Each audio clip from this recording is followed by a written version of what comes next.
What is up and welcome back, everybody. So in today's video, what we're going to be doing is replacing all of our suspension components on this beautiful S124. We're not going to be installing the air ride just yet because I want to make sure that everything that we install on this car is going to be perfect for when we do install it. We have no messed up bushings or jacked up suspension parts. So let's go ahead and dive right in and show you guys what we have. Alright guys, so what I have here is everything we're going to be doing on this side of the vehicle. As you can tell, I'm not going to go ahead and show you the other side because, well, there's kind of no point for me to show you all four corners. So I'm just going to show you how I do the rear, and then I'm going to go ahead and show you how I do the front. So first and foremost, we have all of our arms as well as our lower control arm for the front. This is all you're going to need basically to do the suspension stuff on the front and the rear. And then obviously we have some Bilstein B6 front shocks. And then that really is about it. That's all we're going to be replacing. I'm not going to show you guys, obviously, like lowering springs or coilovers or anything like that, because obviously, if you guys don't remember, this car right here is going to be getting some air ride. So let's go ahead and pull these wheels off and get started.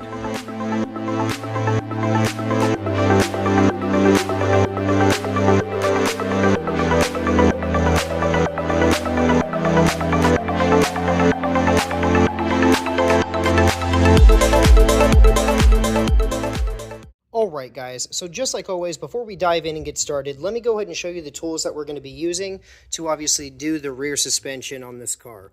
We're going to be using a double-sided 19 and 17 wrench, a 17 and 19 wrench. We have a 19 stubby wrench.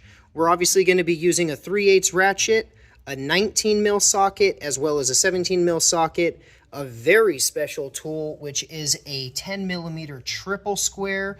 We're going to be using a ball joint removal tool, and probably one of the best tools ever invented, the hammer. Now, let me go ahead and show you guys a little bit of how I set everything up. All right, guys, so before you obviously jump right in and start taking everything off and kind of shuffling tools around, what I would recommend doing is check your suspension components first, okay?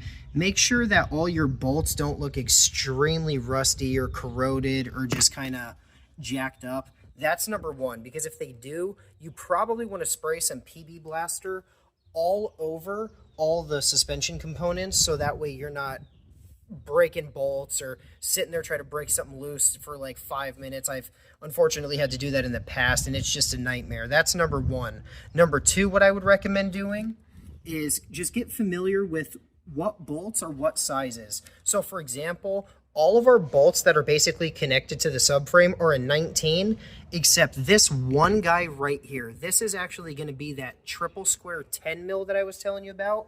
This cute little guy right here.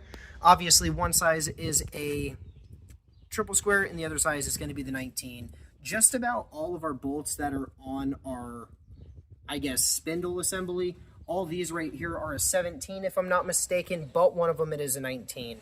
After we do that, what I would recommend doing is start at the bottom and then just kind of work your way up and then go back down in that pattern and order, just because it will make your life a hell of a lot easier and much more simple. Now, with that being said, let's go ahead and start off at the bottom. What I would recommend doing is putting the jack up underneath the control arm about right here in this area and lift it up just enough, just ever so slightly, so that way you pull some tension off this bolt, so that way you could just pull it right out with no problem. You're not trying to sit there and struggle with it and you're like, God, why I want to come out?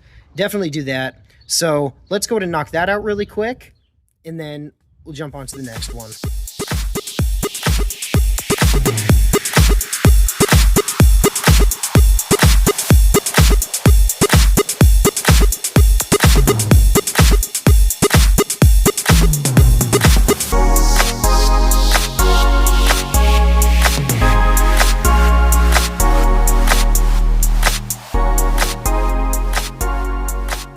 Alright guys, so just like that, our spring fell right out just like it was supposed to, and now we have our control arm laying down on the ground. One thing I would like to go ahead and tell you guys, it's like a nice little tip and trick that I like to do, is once you remove the bolt and the nut, go ahead and put it back in the position that you took it out of. So that way, one, you don't misplace it, and then two, you do know exactly what bolt goes where. So we're going to keep doing this for every single control arm that we take out and do, just so that way we don't lose anything, we don't misplace it, and we don't mix up our bolts. So let's go ahead and put the nut on that guy really quick. And before anyone says anything, yes, I know I have these bolts out and I didn't show you guys that.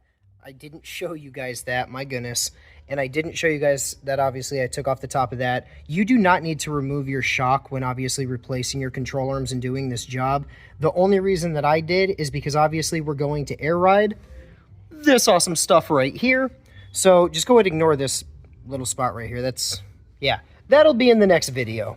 But with obviously that being said, let me go ahead and show you guys exactly how I position my tools and where I put them, so that way we could start removing each and every single one of these control arms. So let's go ahead and knock that out. Alright guys, sorry to go ahead and interrupt you watching the video, but I'm going to go ahead and show you guys a special tool that I like to use just about on every job that I do working on older Mercedes. Without this tool, honestly, I don't even know if this job would be possible, as well as a lot of the other jobs that I do, so let me go ahead and show you this really quick. Alright guys, so let me go ahead and first start off by saying I am not sponsored by any company whatsoever in any way, shape, or form, okay? I just personally use the heck out of these tools, if you guys haven't noticed, in my own personal DIY videos, and I highly recommend you guys get yourself a set, okay? These things are a lifesaver, especially on this specific job. Honestly, if I didn't have these, I don't even know if I was going to be able to finish it. These things have a perfect lip on one end, and then on the other end, they're perfectly flat. They are adjustable, so obviously if you need to go tighten or loosen your nuts or bolts, you can. They have a perfect swivel on them. These double-sided wrenches are a freaking lifesaver. I'm going to go ahead and post a link down below for a set if you guys would like to get yourself a set just like mine, or obviously if you want to go ahead and get them locally. I know for a fact Harbor Freight sells them. I am personally obsessed with Icon tools. That's what pretty much 95% of my tools are. I know they sell a set. These ones I got on Amazon, and like I said, I've had them for a few years. I highly recommend them. Now, with that being said, let's go ahead and jump back on this job and get started. Alright, so now that we have our bolt put back in where the lower control arm guy goes, what we're going to go ahead and do is take these off in order. So like I said, the order that I personally like to take them off in is 1, 2, 3, and 4. So I have personally taken off one control arm and then just put in the new one, and then taken off another one, put in the new one, take off, and then put on, and do that. Or obviously what I'm going to do in this is I'm going to remove all 4 of them at one time, and then I'm going to replace them all at the same time. I'm not going to do it individually like I usually do. I will make sure I add this a few times in the video. So the third control arm, 1, 2, 3, as I was saying, this one right here is very important, okay guys? This right here is like a adjuster, so it's going to definitely mess with your suspension this way a little bit. If you already have a good alignment, you definitely want to pay attention to this. If you don't have a good alignment, you have to take it in and get it worked on. This isn't as stressful, but I highly recommend you guys get a paint pen or a marker, and you guys mark the washer right here. I apologize, my camera and my phone is a little big at the moment, but yeah, definitely mark this right here so you know exactly where everything is lined up and how it's supposed to be set up, okay? I will say this a few times in the video just because I want this to be very well known when you're replacing this one. So this cute little guy right here with the nice little triple square, yeah, when you loosen this, just be careful. Alright guys, so what I like to do is take my little 19 and then obviously my ratchet. You might have to hit the ratchet a few times to loosen this bolt because it is going to be pretty tight, but just kind of hold this there and then just start cranking away at this one, so that way this right here kind of gets, I guess you could say, stuck against the frame, so it's holding it, so you're not trying to hold both of them. But this right here is how I hold this specific control arm right here. Alright, now after you loosen this bolt right here, what I would recommend doing is grabbing your extension, your 17, and then your other 17, have it bolt up, or I guess kind of just lean right up against there. Obviously you're holding it here, and then just start cranking away. Alright, now to go ahead and remove this guy, I would recommend grabbing your stubby little 19, and then obviously take your 19 long, and then that way you can go up and then start loosening it. Obviously when you start loosening it, this guy right here will go right to the bottom right here, and then you can just start cranking away and it'll come right off. After obviously you remove the bolt there, go ahead and come onto this side.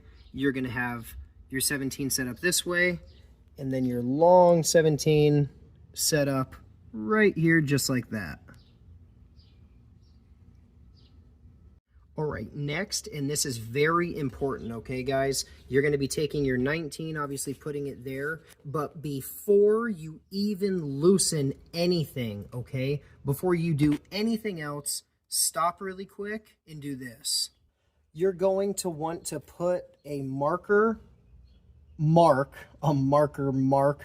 that mark, just kidding. No, you're actually going to want to go ahead and get like a paint pen or a marker and mark exactly where this washer is set, because if you already have a pretty good alignment, you don't want to have to get it redone, and obviously you want this to be back exactly how it was before.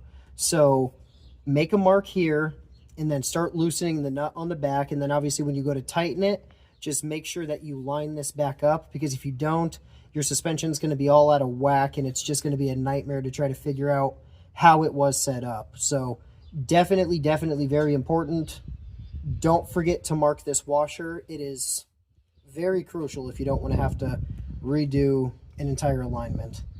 All right, guys, and this right here is how I set up that special little guy right there. Obviously you have your triple square, you have your ratcheting wrench right here, just like that.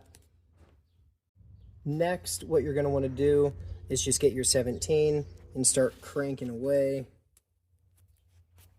Obviously, at your ball joint one that had that special washer on it, and then start loosening this guy. Obviously, guys, after you loosen this nut right here and you take it completely off, go ahead and grab your hammer and your ball joint removal tool and just go ahead and put it right in between there. Give it a few little taps and it will separate.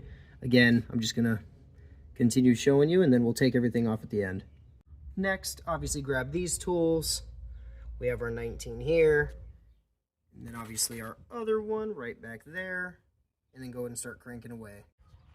Let me go ahead and just start off by saying this tool right here is a lifesaver in this, I guess, specific area, because obviously we don't have to remove our rotor. We can just shove this nice 17 right against this nut, and then obviously our bolt, right there at the top. Just start cranking away, and then it'll come off nice and easy. All right, guys, now that we've loosened every single one of our bolts and everything, I mean, you probably could have just went ahead and took them all off. Obviously, I'm just doing this for, obviously, educational purposes, so I could show you guys exactly what and how I set up my tools. But yeah, let's go ahead and rip all these guys off now and replace them, obviously, in the same order that we took them off in. Please do not forget, when you remove a bolt, make sure you put it back in its spot. So when we remove this guy completely, put the bolt back here, put the bolt back here. This one, same thing, bolt back, and then obviously this sucker right here is very important.